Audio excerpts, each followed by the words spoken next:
नमस्कार दोस्तों, स्वागत है आप सभी का रोशन सा स्टडी पॉइंट पे। और आज की इस वीडियो में हम देखने वाले हैं 11th क्लास जो पॉलिटिकल साइंस का जो हमारा बुक 1 है। ठीक है, बुक 1 आपको पता है भारतीय संविधान सिद्धांत और व्यवहार वाली जो आपका बुक है, उसके जो जितने भी इंपॉर्टेंट क्वेश्चन आंसर बनने वाले हैं पूरी बुक से मैं इसमें ऐड कर रहा हूँ। आपको पता है कि इसमें से लगभग 10 चैप्टर आपके एग्जाम में आने वाले हैं। पूरे 10 चैप्टर से जितने भी मोस्ट इंपॉर्टेंट MCQ क्वेश्चंस बन सकते थे वो क्वेश्चन मैंने इस PDF में ऐड किया है और सभी क्वेश्चन को आपको बहुत ही बारीकी से बहुत ही अच्छे से समझाने वाला हूं। ठीक है, ये वन शॉट वीडियो है और एक ही वीडियो में हम पूरी बुक को कवर कर लेंगे। ठीक है, देखिए मैं चाहता हूं कि आप लोग MCQ को समझने से पहले चैप्टर को जरूर समझ लें, और इसी के लिए आप लोगों के लिए चैप्टर की वीडियो भी मैंने बना रखा है। क्योंकि भाई MCQ क्वेश्चंस को आप तभी सॉल्व कर पाएंगे जब आप चैप्टर के कॉन्सेप्ट को समझ रखे होंगे, है ना। अगर आप चैप्टर के कॉन्सेप्ट को समझ लेते हैं, कहीं से भी कुछ भी क्वेश्चन आता है आप आसानी से एग्जाम में आंसर कर पाएंगे। तो आप देखेंगे कि रोशन सा स्टडी पॉइंट पे एनिमेटेड वीडियो बनाया गया है आपको, आप सभी के लिए। ठीक है, और इसमें हमने पहले तो भाई चैप्टर की वीडियो बना दिया, उसके बाद उस चैप्टर के जितने भी लॉन्ग क्वेश्चन आंसर हो सकते थे जो कि आपके 2 मार्क्स में आते हैं, 3 मार्क्स, 4 मार्क्स में या फिर 6 मार्क्स में आ जाते हैं क्वेश्चन, सभी क्वेश्चंस ऐड हमने किया है। ठीक है, तो आप प्लेलिस्ट में जाए, सभी वीडियो को बहुत ही ध्यान से जरूर देखें। सो प्यारे बच्चों, ये भारत का जो संविधान वाली जो हमारी बुक है उसमें से लगभग आपके लिए 70 मोस्ट इंपोर्टेंट MCQ मैंने इस वीडियो में ऐड किया है। और मतलब ये है कि इस क्वेश्चन के आसपास जितने भी MCQ क्वेश्चन होंगे ना, उसके आसपास की चीज़ें भी मैं आपको समझाता हुआ चलूंगा। आपके बहुत सारे क्वेश्चन इसमें आपके सपोर्ट मटेरियल में भी मिल जाएंगे, लेकिन सपोर्ट मटेरियल में बहुत सारे आंसर भी गलत दिए होते हैं, साथ ही साथ एक्सप्लेन तो भाई उसमें किया नहीं होता है, बस आप उसमें क्या करोगे, रट्टा मारोगे। लेकिन इस वीडियो को आप देखते हो तो चीज़ों को आप समझते हुए भी चलोगे। ठीक है, तो सबसे पहला हमारा जो क्वेश्चन आता है वो है भारतीय संविधान सभा के अध्यक्ष कौन थे। अध्यक्ष पूछा गया है, तो यहाँ पे भारतीय संविधान सभा के जो अध्यक्ष थे वो डॉक्टर राजेंद्र प्रसाद थे। ऑप्शन बी आपका क्या हो जाएगा, सही हो जाएगा। प्रारूप समिति के अध्यक्ष कौन थे, तो डॉक्टर भीमराव अंबेडकर थे। और अस्थायी अध्यक्ष कौन थे, ये भी आप नाम याद रखना, डॉक्टर सच्चिदानंद सिन्हा जो थे वो अस्थायी अध्यक्ष बने थे। ठीक है, लेकिन जो स्थायी अध्यक्ष अगर पूछ ले या सिर्फ अध्यक्ष भी पूछ ले तो आप डॉक्टर राजेंद्र प्रसाद का नाम बताएंगे। अगला क्वेश्चन आता है, क्वेश्चन नंबर 2 है, आंतरिक रूप से पारित भारतीय संविधान सभा पर कितने सदस्यों ने हस्ताक्षर किया था। देखो वैसे तो भारतीय संविधान सभा के जो टोटल सदस्य थे आपको पता है 389 थे, है ना। जब भारत पाकिस्तान का विभाजन हुआ, देश का विभाजन हो गया, बंटवारा हो गया, तो 299 सदस्य ही बच गए थे। लेकिन जो आंतरिक रूप से जो पारित हमारा जो संविधान है उस पर मतलब जो हस्ताक्षर करने वाले सदस्यों की जो संख्या थी वो मात्र 284 रह गई थी, यानी कि ऑप्शन ए आपका क्या हो जाएगा, 284 सही आंसर हो जाएगा। अगला क्वेश्चन देखते हैं, क्वेश्चन नंबर 3 है, भारतीय संविधान में वर्तमान कितनी अनुसूचियां है। ठीक है, अनुसूचियां, अनुच्छेद, ये सब अलग अलग है, धाराएं, ठीक है, ये अलग चीजें होती है। तो अनुसूची की अगर हम बात करें तो जो अनुसूचियां है, इंडेक्स जो है वो टोटल 12 अनुसूचियां है भारतीय संविधान में। ठीक है, अगला क्वेश्चन देखते हैं, क्वेश्चन नंबर 4 है, मौलिक अधिकार का प्रावधान किस देश के संविधान से लिया गया है। देखिए आपको पता है कि भारतीय संविधान जो है वो नागरिकों को 6 मौलिक अधिकार देती है। पहले वैसे 7 मौलिक अधिकार थे, लेकिन अब संपत्ति का जो अधिकार है वो मौलिक अधिकार की श्रेणी में नहीं है। ठीक है, तो मौलिक अधिकार का जो प्रावधान है वो हमने संयुक्त राज्य अमेरिका के संविधान से लिया है। ऑप्शन बी आपका क्या हो जाएगा, यहाँ पे सही हो जाएगा। अगला क्वेश्चन देखते हैं, संविधान का कौन सा ऐसा प्रावधान था जो लगभग बिना किसी वाद विवाद के पारित हो गया। मतलब कौन सा ऐसा प्रावधान हमारे संविधान में किया गया है जिसमें कोई बहस ही नहीं हुआ, बिना बहस के इसको पारित मान लिया गया। तो ऑप्शन ए है संसदीय प्रणाली, ऑप्शन बी न्यायपालिका की शक्ति, ऑप्शन सी विकेंद्रीकृत प्रणाली, या फिर ऑप्शन डी सार्वभौमिक मताधिकार। तो ये आपका ऑप्शन डी जो दे रखा है, सार्वभौमिक मताधिकार का जो प्रावधान था वो बिना किसी भेदभाव की, मतलब भेदभाव वगैरह बिना किसी वाद विवाद के इसको पारित कर दिया गया था। अगला क्वेश्चन देखते हैं, क्वेश्चन नंबर 6 है, संविधान में व्यक्ति को कितने मौलिक अधिकार प्राप्त किए गए हैं। तो भाई 6 मौलिक अधिकार है हमारे पास, समानता, स्वतंत्रता, शोषण के विरुद्ध, धार्मिक स्वतंत्रता, शिक्षा और सांस्कृतिक संबंधित अधिकार, और एक है आपका संवैधानिक उपचारों का अधिकार। पहले वैसे 7 मौलिक अधिकार थे, लेकिन जो संपत्ति का जो मौलिक अधिकार है ना, जो हमारे पास जो संपत्ति का जो मौलिक अधिकार था, एक मिनट, मार्कर सही से चल नहीं रहे, है ना, जो संपत्ति का जो मौलिक अधिकार था उसको अब मौलिक अधिकार की श्रेणी से हटा दिया गया है। ठीक है, और इसको अब एक कानूनी अधिकार मतलब कहा जाता है। ठीक है, तो आप इसको जरूर याद रखिए, संपत्ति के अधिकार को मौलिक अधिकार की श्रेणी में नहीं रखा गया है। अब आगे बढ़ते हैं, अगला क्वेश्चन देखते हैं। क्वेश्चन नंबर 7 है, संविधान सभा का निर्माण हुआ। ठीक है, यहाँ पे आपको बताना है कि संविधान सभा का निर्माण जो है वो किस प्रकार हुआ था। कैबिनेट मिशन के सदस्यों द्वारा, 1935 में स्थापित प्रांतीय विधानसभाओं के सदस्यों द्वारा, माउंटबेटन प्लान द्वारा, या फिर क्रिप्स मिशन द्वारा। तो देखिए, हमारे भारतीय संविधान सभा का जो निर्माण था वो कैबिनेट मिशन के सदस्यों द्वारा किया गया था। मतलब कैबिनेट मिशन के अकॉर्डिंग इसके सदस्यों का जो चयन था वो किया गया था।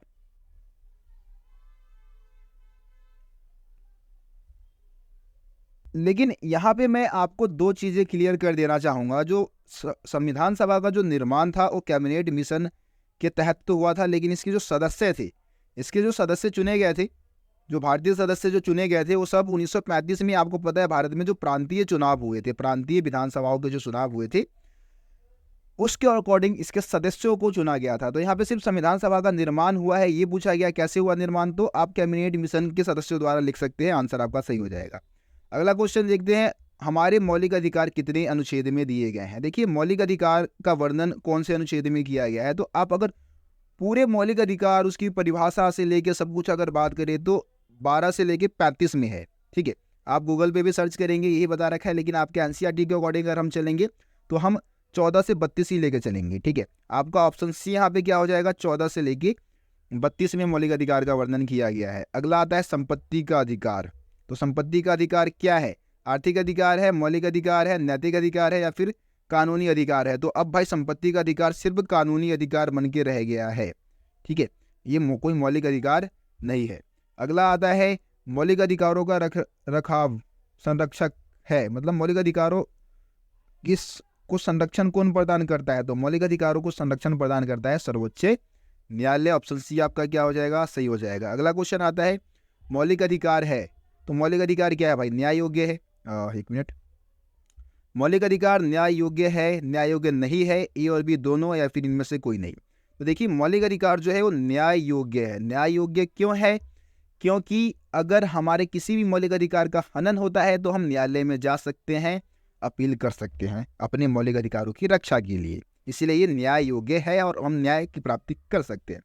अगला क्वेश्चन है, समानता के अधिकार का वर्णन कितने अनुच्छेद में किया गया है। तो समानता के अधिकार, जो आपको पता है, मौलिक अधिकार के अंतर्गत जो सबसे पहला अधिकार आता है वो समानता का अधिकार ही आता है। समानता, स्वतंत्रता, है ना, इस तरीके से।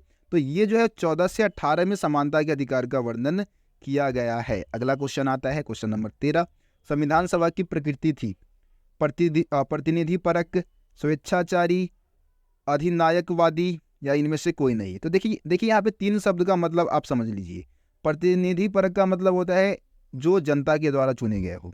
ठीक है, स्वेच्छाचारी यानी कि जिसको खुद ही मतलब चयनित कर लिया गया हो, मर्जी के अकॉर्डिंग बना दिया गया होगा इसको। ठीक है, और तीसरा है अधिनायकवादी, यानी कि इसमें किसी एक व्यक्ति का दबदबा हो। ठीक है, तो यहाँ पे मेरे हिसाब से आपका जो सही आंसर होना चाहिए वो स्वेच्छाचारी होना चाहिए। ठीक है, क्योंकि जो संविधान सभा के जो सदस्य जो चुने गए थे, आपको पता है 1935 में जो 35 के आसपास जो प्रांतीय चुनाव हुए थे उसके अकॉर्डिंग चुने गए थे, है ना। मतलब कि वहाँ पे कोई डायरेक्ट रूप से जो आम नागरिक थे उन्होंने संविधान सभा के सदस्यों को नहीं चुना था। ठीक है, तो प्रतिनिधि परक तो हो नहीं सकता है, और किसी एक व्यक्ति का भी दबदबा वहाँ पे था नहीं, तो स्वेच्छाचारी आपका सही आंसर हो जाएगा। चलिए आगे बढ़ते हैं। अगला क्वेश्चन है क्वेश्चन नंबर 14, अपशिष्ट शक्तियों के सिद्धांत को लिया गया है। जो अपशिष्ट शक्तियों का जो सिद्धांत है उसको किस देश के संविधान से लिया गया है। सबसे पहले अपशिष्ट शक्तियों को समझे। अपशिष्ट शक्तियां उन शक्तियों को कहा जाता है जिसका वर्णन ना तो केंद्र सूची में है, ना राज्य सूची में है, और ना समवर्ती सूची में है। ठीक है, तो अपशिष्ट शक्तियों का जो सिद्धांत है वो लिया गया है कनाडा के संविधान से। ऑप्शन डी आपका क्या हो जाएगा, सही हो जाएगा। 15वां क्वेश्चन है, भारत में किस चुनाव में समानुपातिक, एक मिनट, भारत के किस चुनाव में समानुपातिक प्रतिनिधित्व प्रणाली को लागू किया गया है। समानुपातिक मतलब चुनाव व्यवस्था के तहत किसका चुनाव होता है, तो लोकसभा का, राज्य विधानसभा चुनाव का, राज्यसभा चुनाव का या फिर स्थानीय निकायों के चुनाव का, यानी कि जो ग्राम पंचायत वगैरह होते हैं उसकी बात हो रही है।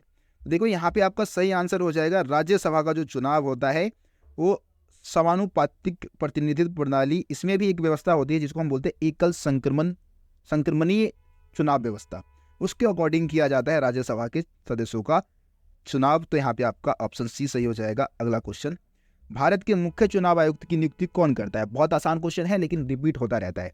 देखिए भारत में जो मुख्य चुनाव आयुक्त है उसकी नियुक्ति करता है सीधे राष्ट्रपति, है ना, राष्ट्रपति के द्वारा इसकी नियुक्ति की जाती है। अगला क्वेश्चन है 17 है, भारत में स्वतंत्र और निष्पक्ष चुनाव कौन सुनिश्चित करता है? तो आपको पता है कि भारत में स्वतंत्र और निष्पक्ष चुनाव करवाने की जिम्मेदारी भारत का जो चुनाव आयोग है उसको दिया गया है, यानी कि ऑप्शन बी आपका यहाँ पे सही हो जाएगा। अगला है वोट का अधिकार है। वोट का अधिकार क्या है? कानूनी अधिकार है, मौलिक अधिकार है, संवैधानिक अधिकार है या फिर वैधानिक अधिकार है?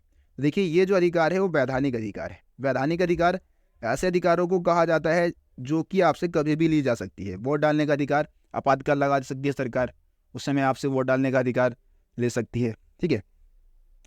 तो ये इसको वैधानिक अधिकार कहा जाता है। अगला क्वेश्चन है क्वेश्चन नंबर 19, चुनाव विवादों को कहाँ चुनौती दी जा सकती है?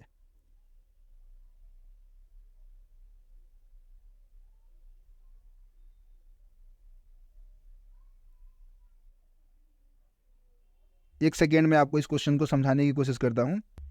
सो प्यारे बच्चों, इस क्वेश्चन में आपको बताना है कि चुनाव संबंधी जो विवाद है उसको चुनौती कहाँ दी जा सकती है, ठीक है।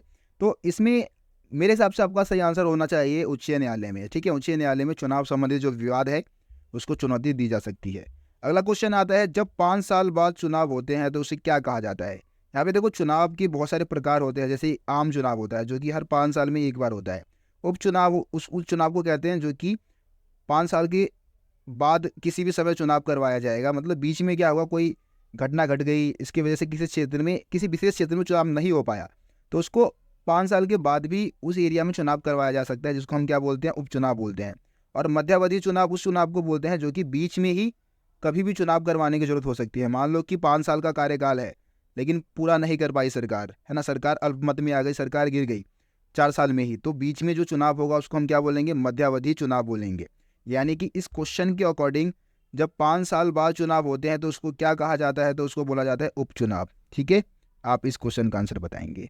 अगला 21वां क्वेश्चन आ गया है, लोकसभा या राज्यसभा विधानसभा में चुनाव लड़ने के लिए न्यूनतम आयु क्या होनी चाहिए? जो लोकसभा है या फिर राज्य का जो विधानसभा है उसके चुनाव को लड़ने के लिए क्या सही आयु होनी चाहिए?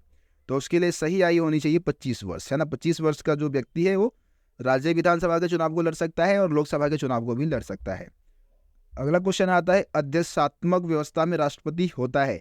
देखिए अध्यक्षात्मक व्यवस्था में हम बात करें तो जो राष्ट्रपति होता है वो राज्य का, मतलब राज्य और सरकार दोनों का प्रधान होता है। तो ऑप्शन सी आपका क्या हो जाएगा? सही हो जाएगा। जैसे कि संयुक्त राज्य अमेरिका में यही व्यवस्था है ना।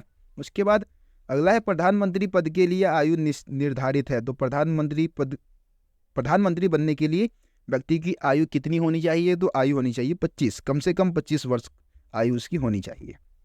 अगला क्वेश्चन, राष्ट्रपति को पद से हटाने की प्रक्रिया क्या कहलाता है? तो राष्ट्रपति को पद से हटाने की जो प्रक्रिया है उसको हम बोलते हैं महाभियोग। क्या बोलते हैं भैया? महाभियोग बोला जाता है। तो इसको भी आप लोग जरूर याद करिए। देखिए यार बहुत मेहनत लगती है वीडियो बनाने में और मैं आप लोगों का प्यार और सपोर्ट चाहता हूँ। आप लोग अगर आपको लगता है कि हाँ रोशन साहब स्टडी पॉइंट पे आप लोगों के लिए काफ़ी ज़्यादा कंटेंट प्रोवाइड कराया जा रहा है, काफ़ी बेहतरीन कंटेंट प्रोवाइड कराया जा रहा है, तो आप लोग इस चैनल को सब्सक्राइब जरूर करें, है ना। हमारे वीडियो को लाइक ज़रूर करें, वीडियो को शेयर भी जरूर करें। बीच बीच में बोलना भी ज़रूरी होता है क्योंकि बहुत सारे ऐसे बच्चे हैं जो कि सिर्फ वीडियो को देख रहे हैं, अभी तक इस चैनल को सब्सक्राइब नहीं किए। क्योंकि यार आप अगर एक सब्सक्राइब कर देते हो ना तो यूट्यूब को ये यकीन हो जाता है कि हाँ भाई ये चैनल पे सब्सक्राइबर बढ़ रहे हैं, यानी कि ये चैनल अभी भी बढ़िया काम कर, चैनल वाले अच्छा काम कर रहे हैं, चैनल के जो ओनर है वो अच्छा काम कर रहे हैं, जब भी जाके इसमें सब्सक्राइबर बढ़ रहे हैं और वो फिर आगे और चैनल के ग्रोथ में योगदान देते हैं। तो इसमें आप लोग जब तक सपोर्ट नहीं करेंगे तब तक हम लोग आगे नहीं बढ़ पाएंगे, है ना। हमारा जो कंटेंट है वो आगे नहीं बढ़ पाएगा, ज़्यादा लोग हमारे से नहीं जुड़ पाएंगे। तो इसमें आप लोगों का योगदान चाहिए। आप सिर्फ वीडियो देखें नहीं, वीडियो को शेयर भी करें, चैनल को सब्सक्राइब भी करें, ठीक है।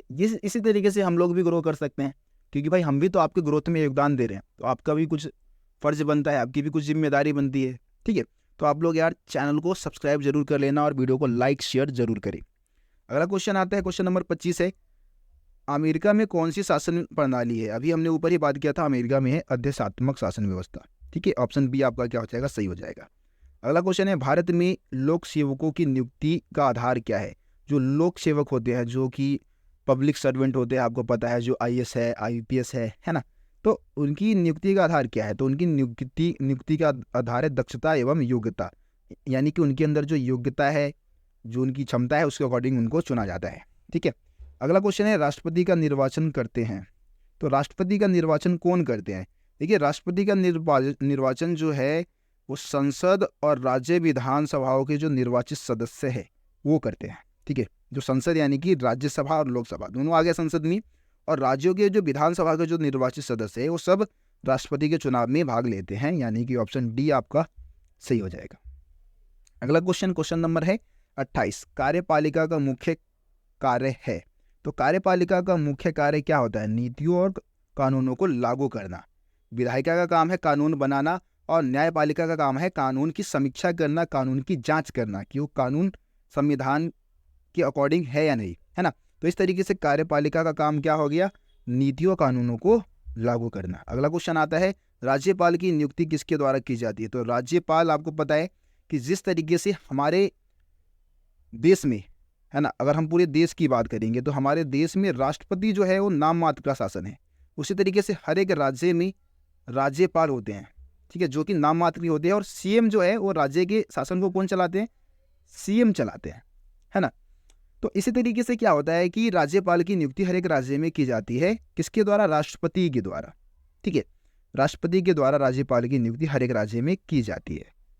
चलिए, अगला क्वेश्चन आता है, क्वेश्चन नंबर 30 है, राजनीतिक कार्यपालिका का क्या कार्यकाल होता है? तो राजनीतिक कार्यपालिका, जैसे कि लोकसभा की आप बात कर लो, आप विधानसभा में जो मतलब जो सरकार है, किसी राज्य की विधानसभा में जो सरकार है उसकी बात कर लो, तो वो राजनीतिक कार्यपालिका है ना, जो लोगों द्वारा चुनी जाती है, और ये तब तक अपने सत्ता में रहेंगे जब तक कि बहुमत उनको मिला हुआ है। लोकसभा में बहुमत जब तक उनको हासिल है तब तक ये सत्ता में रहेंगे, है ना। अगला क्वेश्चन है, भारतीय संसद का ऊपरी सदन कौन सा है? तो भारतीय संसद का जो ऊपरी सदन है उसको राज्यसभा कहा जाता है ना। टोटल 250 सदस्य होते हैं, आपको पता है। इसमें 12 सदस्य जो है वो राष्ट्रपति द्वारा चुने जाते हैं, राष्ट्रपति मनोनीत करता है, और 248 जो है उनका चुनाव होता है। हर एक राज्य की जनसंख्या के आधार पर आई थिंक किया जाता है। ठीक है, तो राज्यसभा को ऊपरी सदन इसलिए कहा गया क्योंकि ये कभी भंग नहीं हो सकता है ना। ये इसके हर मतलब सदस्यों दो वर्ष बाद इसके लगभग जो कुछ सदस्य होते हैं उनका चुनाव होता रहता है, तो इस वजह से इसको ऊपरी सदन की संख्या दी गई है और इसको भंग नहीं किया जा सकता। जो निम्न सदन है उसको हम लोकसभा बोलते हैं। ठीक है, अगला क्वेश्चन आता है, वित्त विधेयक को राज्यसभा द्वारा रोका जा सकता है, मतलब कितने दिनों तक वित्त विधेयक को राज्यसभा रोक सकती है? तो 14 दिनों तक। ऑप्शन ए क्या हो जाएगा? सही हो जाएगा, 14 दिनों तक रोक सकती है। अगला क्वेश्चन है, अमेरिका के द्वितीय सदन का नाम क्या है ना। जैसे कि लोकसभा राज्यसभा है हमारे देश में, वैसे अमेरिका में भी 2 सदन है, तो वहाँ पे दूसरे सदन को हम बोलते हैं सीनेट। क्या बोला जाता है? सीनेट बोला जाता है। ठीक है, अगला क्वेश्चन आ गया कथन और कारण वाला क्वेश्चन है आपका। कथन और कारण वाले क्वेश्चन को बहुत ही ध्यान से हमें करना होता है। सबसे पहले आपको कथन को रीड करना है ध्यान से, कारण को पढ़ना है, उसके बाद देखना है कि क्या दोनों में रिलेशन बन पा रहा है ना। उसके बाद ऑप्शन पढ़ के आपको आंसर देना है। अब बहुत ध्यान से देखिए मैं कैसे आंसर करता हूँ। तो अभिकथन है, भारत में अधिकांश जनसंख्या वाले राज्यों को अधिक और कम, यहाँ पे थोड़ा मिसप्रिंट हो गया है, कम जनसंख्या वालों को कम प्रतिनिधित्व दिया गया है। यहाँ पे राज्यसभा की बात हो रही है। राज्यसभा में जिस राज्य की जनसंख्या ज़्यादा है उसको ज़्यादा प्रतिनिधित्व मिला है, जिसकी कम है उसको कम मिला है। तो ये बात तो बिल्कुल सही है। अभिकथन क्या है? बिल्कुल सही है। कारण है, भारत में प्रत्येक राज्य के लिए राज्यसभा में समान सीटों का आवंटन किया गया। ये तो गलत हो गया, समान सीटों का आवंटन नहीं है। जैसे कि यूपी है, यूपी को भाई ज़्यादा सीटें है मिलेगी राज्यसभा में, है ना, तो ये गलत है। यहाँ पे आप देखेंगे तो सिर्फ अभिकथन सही है और कारण गलत है ना। तो ए सही है, आपका ऑप्शन डी क्या हो जाएगा? यहाँ पे ए सही है और आर यानी कि रीजन जो दे रखा है वो गलत है। ऑप्शन डी आपका क्या हो जाएगा? सही हो जाएगा। अगला क्वेश्चन एक और आप देखिए, कथन और कारण वाला है कि संसद की समितियों को लघु विधायिका कहा जाता है ना। जो संसद में जो अनेक समितियां बनाई गई है जो कि महत्वपूर्ण भूमिका निभाती है कानून को बनाने में, उनकी समीक्षा करने में, है ना। तो इसको लघु विधायिका भी कहा जाता है। तो ये बिल्कुल सही है। कारण है संसदीय समितियां विधेयक पर जीवन तथा तर्कपूर्वक विचार विमर्श करती है। मतलब कोई भी संसदीय जो समिति है ना, कोई भी विधेयक जब आता है तो उसमें बहुत ही गहराई से विचार विमर्श करते हैं, तो इसीलिए इसको लघु विधायिका भी कहा जाता है। तो कारण भी सही है। अब दोनों में रिलेशन भी बन रहा है ना। जो अभिकथन है और जो कारण है, अगर आप कारण को सही से देखोगे तो कारण जो है अभिकथन के बारे में ही बता रहा है, उसी को स्पष्ट करने की कोशिश कर रहा है ना। तो यहाँ पे आपका आंसर सही क्या होगा?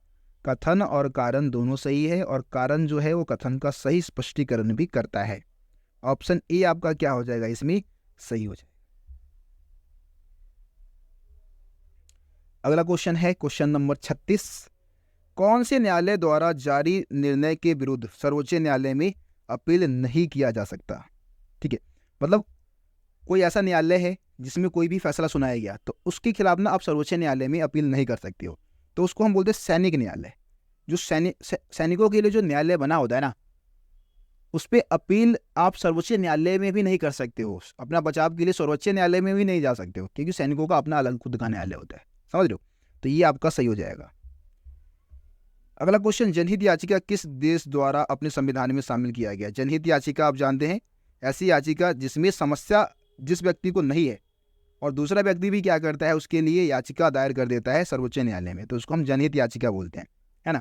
तो जनहित याचिका का ये जो प्रावधान है वो भारतीय संविधान में कहाँ से लिया गया? अमेरिका के संविधान से लिया गया है। ऑप्शन ही आपका हो जाएगा सही। अगला क्वेश्चन, भारत का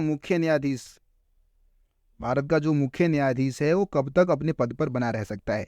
तो भारत के जो मुख्य न्यायाधीश है वो लगभग 65 वर्ष तक अपनी सेवा दे सकते हैं, 65 वर्ष तक काम कर सकते हैं। अगला क्वेश्चन आता है, न्यायालय की अपील अधिकारों का उल्लेख मिलता है ना। न्यायालय का जो अपीलीय जो क्षेत्राधिकार है, जिसमें वो अपील मतलब किसी मुकदमे को अपने पास मंगवा सकती है, तो वो जो अपीलीय जो क्षेत्राधिकार है उसका वर्णन किसमें किया गया है? तो संविधान के अनुच्छेद 134 में इसका वर्णन मिलता है। ऑप्शन ए आपका क्या हो जाएगा? सही हो जाएगा। अगला क्वेश्चन है, निम्नलिखित में से कौन से योग्यता सर्वोच्च न्यायालय के न्यायाधीश के लिए आवश्यक नहीं है? ठीक है, मतलब कौन सी योग्यता उसके अंदर नहीं होनी चाहिए, बाकी सब होनी चाहिए। कौन सी योग्यता नहीं होनी चाहिए वो आपको इसमें सेलेक्ट करना है। तो वह भारत का नागरिक हो, ये तो भाई होनी चाहिए। वह लोकसभा की नज़र में माननीय न्यायाधीश हो, नहीं भाई ये तो नहीं। लोकसभा से इनका कोई संबंध नहीं होना चाहिए भाई, सरकार से कोई लेना देना नहीं होना चाहिए इनको, है ना। लोकसभा यानी कि सरकार की सीधा बात हो रही है यहाँ पे। वह हाई कोर्ट में कम से कम 10 वर्ष तक वकालत का अनुभव हो, ये तो होना चाहिए। हाई कोर्ट में कम से कम 5 वर्ष तक रहा हो। तो ये 3 जो है ये तो योग्यता होनी चाहिए, और जो बी वाला जो दे रखा है ये योग्यता की जरूरत उसके अंदर नहीं है। यानी कि आपका ऑप्शन बी क्या हो जाएगा? क्वेश्चन के अकॉर्डिंग जो क्वेश्चन पूछा है उसके अकॉर्डिंग आपका ऑप्शन बी सही हो जाएगा। आगे बढ़ते हैं। अगला क्वेश्चन है, अपील का सबसे बड़ा न्यायालय कौन सा है? तो भाई अपील का सबसे बड़ा न्यायालय जाहिर सी बात है कौन सा होगा? सर्वोच्च न्यायालय होगा, है ना। उससे ऊपर कोई न्यायालय हो सकता है क्या? नहीं हो सकता। अगला क्वेश्चन आता है, न्यायपालिका का कौन सा अधिकार क्षेत्र मौलिक अधिकारों की रक्षा करता है? तो न्यायपालिका के पास ऐसा कौन सा अधिकार क्षेत्र है जिसके तहत वो हमारे मौलिक अधिकारों की रक्षा करता है? तो है रीट संबंधित अधिकार, जिसमें लगभग 5 रीट जारी करता है वो, है ना। रीट के नाम आपको मालूम होंगे, जो आप लॉन्ग क्वेश्चन आंसर की वीडियो देखे होंगे उसमें भी मैंने सारे रीट समझा रखे हैं। उसके बाद अगला क्वेश्चन है, भारत में किस प्रकार की नागरिकता प्रदान की गई है? तो भारत में है एकल नागरिकता, है ना। दोहरी नागरिकता की व्यवस्था नहीं है, एकल नागरिकता की व्यवस्था है भारत में। उसके बाद है, केंद्र राज्य संबंध की समीक्षा के लिए किस आयोग को नियुक्त किया गया? देखिए, केंद्र राज्य संबंध की समीक्षा के लिए सरकारिया आयोग का गठन किया गया था। ठीक है, न्यायमूर्ति जतेंद्र सरकारिया ऐसा करके कुछ नाम था उनका, उनके नाम पे इस आयोग का नामकरण किया गया था, सरकारिया आयोग। और इस आयोग ने केंद्र और राज्यों के बीच में जो संबंध है उसकी समीक्षा के लिए रिपोर्ट भी तैयार किया था। ठीक है, अगला क्वेश्चन आता है, क्वेश्चन नंबर 45 है, राज्य विधानसभा को भंग करने की शक्ति किसके पास है? तो राज्य की जो विधानसभा है उसको भंग करने का जो पावर है वो होता है राज्यपाल के पास। जैसे कि मैंने बोला ना कि जैसे कि अगर प्रधानमंत्री को त्यागपत्र देना है तो किसको देगा? वो राष्ट्रपति को देगा। ऐसे ही अगर सीएम को त्यागपत्र देना है तो किसको देगा? वो राज्यपाल को देगा। यानी कि राज्यपाल ही फिर घोषणा करेगा कि इस विधानसभा को भंग किया जाता है। ठीक है, ये हो गया आपका। अगला क्वेश्चन आता है, अंतर्राज्यीय विवादों को सुलझाने की शक्ति किसके पास है? मतलब जो राज्यों के अंदर जो भी विवाद वगैरह हो रहे हैं उसको सुलझाने की शक्ति किसके पास होता है? राज्यपाल के पास, संसद के पास, सुप्रीम कोर्ट के पास या फिर राष्ट्रपति के पास? तो ये अधिकार होता है सुप्रीम कोर्ट के पास, यानी कि सर्वोच्च न्यायालय के पास। अगला क्वेश्चन फिर से कथन और कारण वाला है, ध्यान से पढ़ेंगे और आंसर देंगे। ठीक है, अभी कथन है, भारत के राज्यों का किसी भी समय विलय किया जा सकता है। बिल्कुल भाई, भारत के राज्यों का किसी भी समय विलय किया जा सकता है, ये अधिकार है केंद्र सरकार के पास, है ना। कारण, संसद के पास भारत के राज्यों का विलय करने की शक्ति है। बिल्कुल है भाई। ठीक है, तो यहाँ पे आप देखेंगे कि कथन और कारण दोनों सही है, और कारण जो है वो कथन का सही स्पष्टीकरण भी करता है। इसके अकॉर्डिंग आपका इस क्वेश्चन का आंसर हो जाएगा कौन सा? ए, कि भाई कथन और कारण दोनों सही है और कारण कथन का सही स्पष्टीकरण करता है। ठीक है, आगे बढ़ते हैं। राज्यों में राज्यपाल की नियुक्ति कौन करता है? क्वेश्चन रिपीट हो गया, आपको पता है भाई, राज्यपाल की नियुक्ति किया जाता है राष्ट्रपति के द्वारा। अगला क्वेश्चन, राज्यपाल की नियुक्ति कितने वर्ष के लिए होता है? तो भाई इसकी नियुक्ति भी 5 वर्षों के लिए की जाती है, जैसे कि राष्ट्रपति का होता है ना। उसके बाद 2 अक्टूबर 1959 को भारत में पंचायती राज व्यवस्था की शुरुआत किस राज्य में हुई? इस समय आपको पता है कि सबसे पहले पंचायती राज व्यवस्था की शुरुआत हुई थी, तो कहाँ से शुरू हुई थी? ठीक है, आंध्र प्रदेश, राजस्थान, बिहार, उड़ीसा। तो भाई जो पंचायती राज व्यवस्था है उसकी शुरुआत सबसे पहले राजस्थान से देखने को मिलता है। ऑप्शन बी आपका क्या हो जाएगा? सही हो जाएगा। अगला क्वेश्चन आता है, राष्ट्रीय पंचायती राज दिवस किस प्रतिवर्ष कब मनाया जाता है? राष्ट्रीय पंचायती राज दिवस कब मनाया जाता है, आपको डेट बताना है। तो ये मनाया जाता है 24 अप्रैल को, क्योंकि जो पंचायती राज व्यवस्था है उसको वास्तव में जो संवैधानिक मान्यता मिली 1992 में मिली थी 24 अप्रैल को, इसीलिए मनाया जाता है। ठीक है, याद रखना इस चीज को आप। अगला क्वेश्चन है, पंचायती राज्य से संबंधित कौन सा अनुच्छेद है? तो पंचायती जो राज है, पंचायती राज से जो हमारा संबंधित अनुच्छेद है वो आपका 243 है। ठीक है, अगला क्वेश्चन आता है, पंचायती राज व्यवस्था का मुख्य उद्देश्य क्या है? तो पंचायती राज व्यवस्था का मुख्य उद्देश्य है लोगों में राजनीतिक रूप से जागरूकता पैदा करना।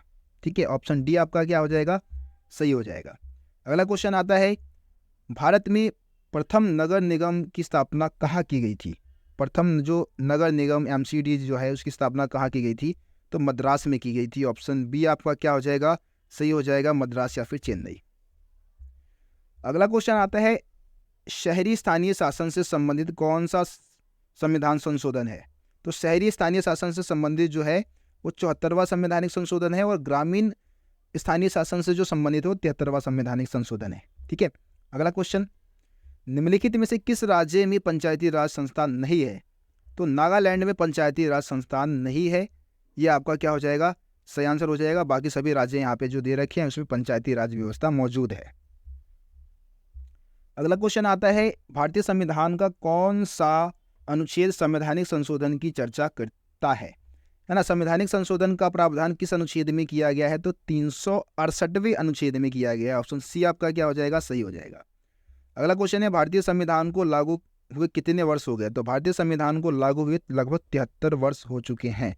अभी 74वां शुरू हो गया है। वैसे हमने 75वां गणतंत्र दिवस मनाया है अभी, लेकिन अगर टोटल वर्ष की बात करो, कितने वर्ष हो चुके हैं संविधान को लागू हुए, तो आप 73 वर्ष बोलेंगे। ठीक है, आगे बढ़ते हैं।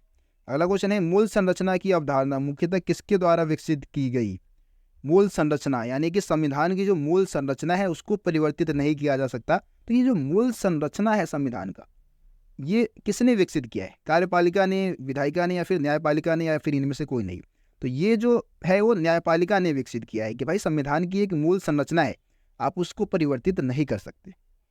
अगला क्वेश्चन है, देश में आपातकाल की घोषणा कब की गई? तो देश में जो, भारत में जो आपातकाल लगाया गया था वो 1975 में, जून के महीने में 1975 में लगाया गया था। इंदिरा गांधी उस समय हमारे देश की प्रधानमंत्री थी। ठीक है, बहुत ही मतलब गलत हुआ था लोगों के साथ, लोगों के मौलिक अधिकार छीन लिए गए थे। बहुत सारे राज्य, मतलब जो सीएम वगैरह, मतलब आपको पता है कि आपातकाल जब लगता है तो सारे पावर किसके पास आ जाते हैं?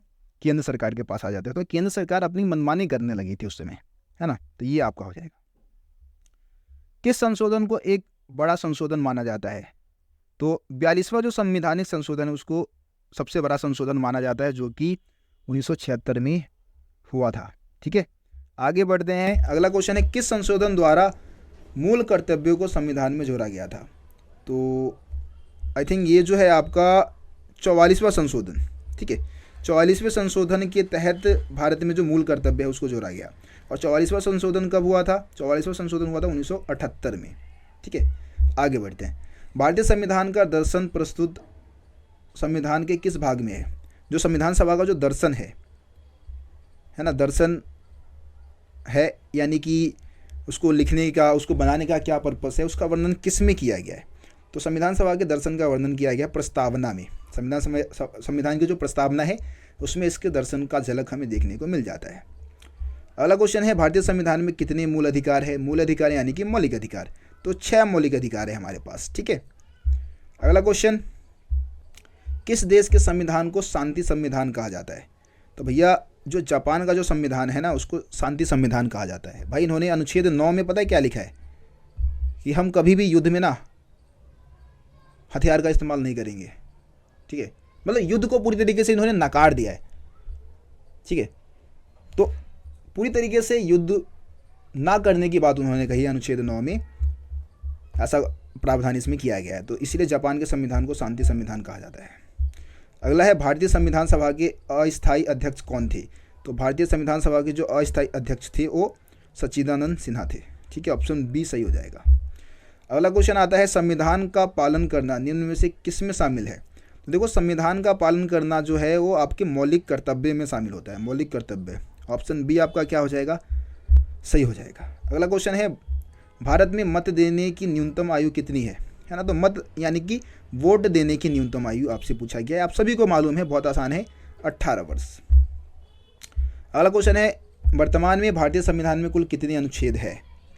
तो देखो ये 69वां क्वेश्चन है। बहुत कम स्टूडेंट यहाँ तक पहुँचे होंगे मेरे को मालूम है, और जितने भी स्टूडेंट यहाँ तक पहुँचे हैं वीडियो में वो वास्तव में सीरियस है अपनी स्टडी को लेके और वो मेहनत कर रहे हैं। ठीक है, वीडियो को देख रहे हैं, कुछ सीख रहे हैं। तो मैं चाहता हूँ कि 69वां जो क्वेश्चन है इसका आंसर आप कमेंट में बताओ। अगला क्वेश्चन है, भारतीय संविधान के अनुसार अंतिम सत्ता किस में निहित है? ठीक है, तो एक मिनट। ठीक है, तो इस क्वेश्चन में आपको बताना है कि भारतीय संविधान के अनुसार अंतिम सत्ता किस में निहित है? प्रधानमंत्री में, राज्यपाल में, राष्ट्रपति में या फिर जनता में? तो अंतिम सत्ता निहित है जनता में। क्यों? क्योंकि जनता चाहे जब चाहे किसी पार्टी को सत्ता में ला सकती है, सत्ता से हटा सकती है। तो इसीलिए हम कह सकते हैं कि जो सत्ता है, अंतिम सत्ता है, वो सत्ता जो है वो जनता में ही मौजूद है। ठीक है, इस तरीके से आपका ये क्वेश्चन भी खत्म होता है। तो ये कुल मिला के आपके थे 70 MCQ क्वेश्चन। ठीक है, ये फाइनल एग्ज़ाम जो अभी आपके होने वाले हैं उसके लिए मोस्ट इंपॉर्टेंट क्वेश्चन है। इन सभी क्वेश्चन को आप लोग ज़रूर करके जाए, साथ ही साथ चैप्टर की वीडियो भी देख के जाए, लॉन्ग क्वेश्चन आंसर की वीडियो को देख के जाए और एग्जाम में तहलका मचा के आए। ठीक है, इसी के साथ आज की इस वीडियो को हम यहीं पे ख़त्म करते हैं। मिलते हैं आप लोगों से अगली वीडियो में, तब तक के लिए जय हिंद, जय भारत। आप सभी अपना ख्याल रखिए, धन्यवाद।